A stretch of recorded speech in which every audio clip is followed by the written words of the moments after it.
ఇవాళ దీపారాధన సాధ్యం ఏకార్తి సంయుక్తం మనిహినా యోజితం ప్రియం గృహాణ మంగళం దీపం త్రైలోక్య తిమిరాపహ భక్త్యా దీపం ప్రయచ్ఛామి దేవాయ పరమాత్మనే త్రాహిమాన్ నరకాత్ ఘోరాత్ దివ్యజ్యోతిర్నమోస్తుతే.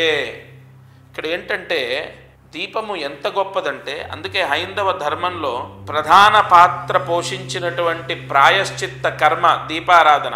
ఏ పూజ తీసుకోండి, అది ఎనీ కైండ్ ఆఫ్ ఏదైనా అగ్ని సంస్కారము లేనిది జరగదు.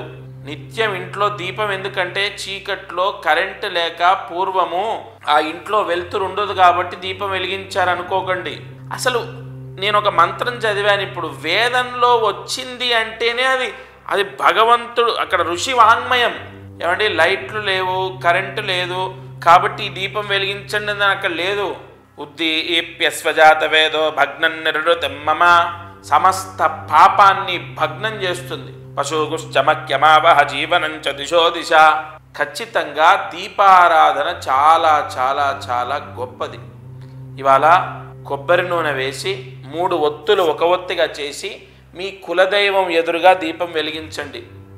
శంకరుడు, అమ్మవారు, లేదా వెంకటేశ్వర స్వామి, సత్యనారాయణ స్వామి, ఆంజనేయ స్వామి, లక్ష్మీ నరసింహస్వామి, సుబ్రహ్మణ్య స్వామి, గణపతి, ఎవరో ఒకరు కులదైవం ఉంటారు కదా, గ్రామ దేవతలు. కాబట్టి దత్తాత్రేయుడు కులదైవం ఉన్నవాళ్ళు ఉన్నారు, రాఘవేంద్ర స్వామి కులదైవం ఉన్నవాళ్ళు ఉన్నారు.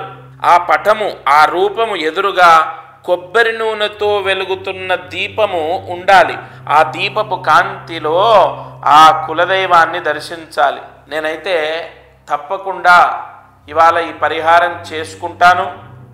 మీ అందరికీ కూడా నేను చెప్పినట్టుగా ఈ దీపము సమస్త పాపాన్ని హరిస్తుంది. ఇవాళ నేను చెప్పిన దీపం, ఈ దీపారాధన సూర్యాస్తమయం లోపు చేయాలి. పాప కర్మ దోషం తొలగిపోతుంది. తప్పకుండా ఆచరించండి. ఇప్పుడు నేను ఒక ఉదాహరణ చెప్తాను. కోపంలో భర్త భార్యని ఏదో బూతు మాట అన్నాడు, తిట్టాడు లేదా కొట్టాడు. అయితే ఇక్కడ భర్తకు మాత్రమే కాదు, భార్యకు కొంత, భర్తకు ఎక్కువ, ఇంకొంత పిల్లలకు ఉంటుంది. ఎందుకంటే అతను తెచ్చిన సంపాదనను తింటున్నారు కాబట్టి అది వాళ్ళ హక్కు. కానీ ఇప్పుడు ఆయన సంపాదించాడు 10,000, అందులోనే కుటుంబం అంతా బ్రతుకుతుంది. అదే డబ్బుతో చదువుకుంటున్నారు, అదే డబ్బుతో మందులేసుకుంటున్నారు, లేదా అదే డబ్బుతో భోంచేస్తున్నారు. ఎవరి కష్టంతో వచ్చిన 10,000ని మనం అందరము కూడా మన జీవితాన్ని గడుపుతున్నాము.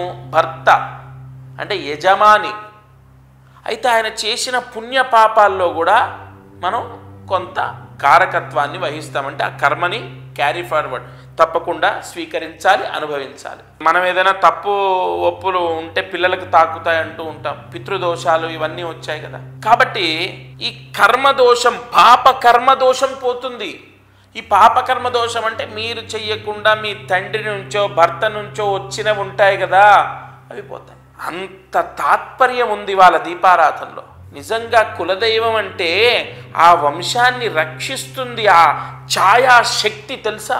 నేను ఏదైనా బాధ వచ్చి మనస్ఫూర్తిగా వినా వెంకటేశం ననాదో ననాద సదా వెంకటేశం స్మరామి స్మరామి, హరే వెంకటేశ ప్రసీద ప్రసీద ప్రియం వెంకటేశ ప్రయచ్చ ప్రయచ్చ. మనస్సుతో నా స్వామి, నా కులదైవం వెంకటేశ్వర స్వామి, ఆయన తలుచుకోగానే నా మనసులో భారం అంతా దిగిపోతుంది. ఇది సత్యం మాట్లాడుతున్నాను. కాబట్టి కులదైవము యొక్క ఛాయాశక్తి అంత ఉంటుంది ఆ కుటుంబం పైన. తప్పకుండా ఇవాళ ఈ దీపాన్ని వెలిగించండి, సమస్త పాపము హరిస్తుంది.